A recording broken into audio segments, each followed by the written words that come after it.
If you are what you think about, then you have to start getting real careful about what you think about. Now, you have to start this with being cautious about every conversation that you have with your friends, with your relatives, with your mother, with your husband, with your children, that focuses on what's missing in your life. Because if you want to attract something into your life, something good, something grand, something godlike, something prosperous, something of well-being, health, whatever it might be, if you want to attract that into your life, but you're talking about what's missing and thinking about what's missing, and you understand that what you think about is what expands, you will continue to expand more of what's missing, and you'll continue to attract what's missing in your life. I never talk about what's missing in my life. I only put my attention on what I intend to create. And I have shifted it. And I learned this lesson a long time ago, but the place that it probably expresses it better than any is Esther and Jerry Hicks' book, Ask and It Is Given. The teachings of Abraham, it's called Learning to Manifest Your Desires, have more than anything, I think they're the greatest, among the really greatest teachings on the planet today. And I know Esther and Jerry, I know them well, I've been with them on many occasions. It's about practicing this idea of not putting your thoughts on what is missing and shifting it to, it's on its way.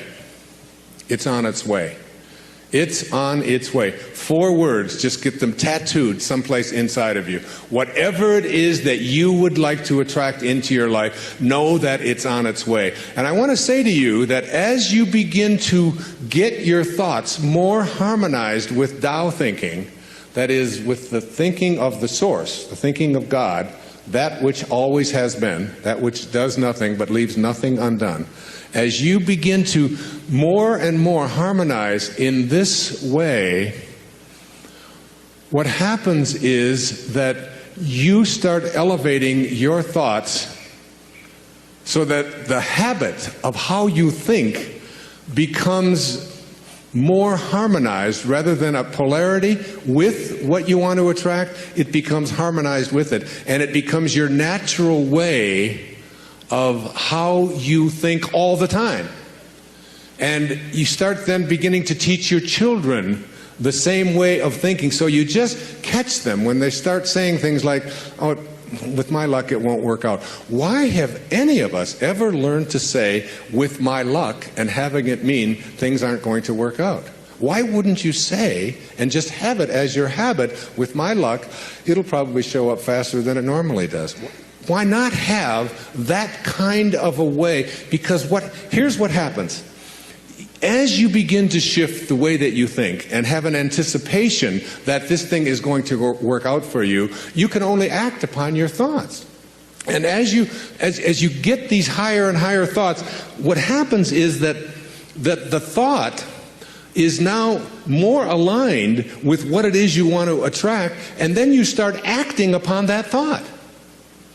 And as you start acting upon the thought that it will work out, that it's probably on its way, you start to see how this whole system all works. In other words, call it the universe, whatever you want, begins to conspire with you. It begins to act almost where you suddenly become a collaborator with fate. And instead of fate being something that just might or might not happen to you, you're in collaboration with what it is that you want to attract. I mean, ask any physician, there's physicians here today, ask them about something called the will to live. Ask them about somebody who's going in for a corneal transplant and thinks that I'm going to see when this thing is done, rather than someone who thinks it probably won't work out. And which one would they rather work with? What is this thing called the will to live? What is this thing, this inner kind of thing that says, I refuse to allow myself to think? I say to my mother, who's 90 years old, almost 91 years old. I was with her for the last 5 days, every day, all morning long with her. And she's been going through some difficulties and so on. Most of you saw her on the PBS show, if you saw the Inspiration. She has always said to me how she was going to die. She said it to me when she was 60. what her death was going to look like, when she was going to die in her sleep, and it was going to be, it was going to be a peaceful thing, and she was going to do it when she was ready. When she was ready, she would leave, and she would know when it was time. And she says, and don't think it's time. I said, well, you got a hangnail there. Maybe we should just move on with it. And she said, no, I'll tell you when I'm ready. But she has always said, I will never allow Alzheimer's into my life. She's always said that is not something. She'll say things like, well, I can't remember this name quite as well as I did before, but that concept of it's just not anything that I've ever allowed myself to think is a possibility. And I said to her, well, what if you're wrong? She'll say, well, who'll know the difference? And they've done research on this, in studies on gerontology, where what does your life look like from 60 plus versus what does your life look like from 60 down to into your 20s? That people who live a dynamic life into their 60s, 70s, 80s, and 90s, people who feel strong, who don't feel that getting older means that I have to in any way decline any place, physically or mentally. Getting older has nothing to do with the concept of declining. That when people are in their 20s and 30s and 40s and 50s, and this is their perception of what their life is going to be like when they're in their 60s, that those people have a much greater chance of not attracting the kinds of diseases that are so much age-related as do people who think of old as infirm and declining throughout their 20s, 30s, 40s, and 50s. That you change the way you believe about that and you say declining is not a possibility. I don't think about what's missing. You don't put your attention on what's missing. You don't tell other people about what's missing. And you don't tell other people about what you can't do and what isn't working and how terrible the world is. And the Tao teaches so much of it was written for leaders, people in positions of power. But I've translated all of that into your own level of leadership. And the great leaders are the ones who eschew violence. You have got to get yourself to a place where you don't allow yourself to have violent thoughts come into your consciousness. That means you got to watch the movies you're watching. That means the games that your children are playing, video games, have got to be monitored and removed when they have violence built into them. It means that you don't watch the news and you don't read the stories endlessly reaffirming what a terrible place this world is. It is not a terrible place. It's a perfect place. It's a beautiful place. There are just some leaders who are connected to Tao and others who are not. And we can create the kind of world that we want to create when enough of us begin to say, not part of my consciousness. Nope, I don't buy gossip. No, I don't buy violence. No, I don't have anything to do with that. And you just turn the channel, you turn it off. I pick up a Time magazine when I get on a flight and I go through and I say, I won't read the stories that involve killing.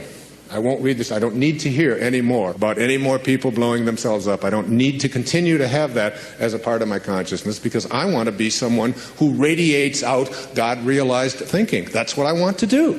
And I can't do that if I'm constantly being imbued with that. So I just go through the pages, page. And usually I say, oh, just threw away another $4.95. There's nothing in it to read. Every once in a while, good story about maybe Tiger Woods or something. But by and large, there's not much in there. And you don't have to fill yourself with that kind of energy. So you don't put your thoughts on what's missing. You don't put your thoughts on what always has been. You don't put your thoughts on what others want for you, unless you want more of what others want for you to continue to show up into your life. So that if you're having conflicts with anybody that's out there, you don't have to put your attention on any thought that is out of harmony with the relationship that you would like to have. It doesn't have to be. You can have a love story replace a hate story by just changing your thoughts in any moment of your life. As you'll see, some of you will see it this afternoon, as Katie works with some of you and does the work and teaches you to ask yourself these questions about how can you be sure? How can you be sure that that thought is true? Why not have a love relationship with your ex-husband or your ex-wife? Why not have a love relationship with your in-laws? Why not? Why not have it with everyone on the planet? Why not?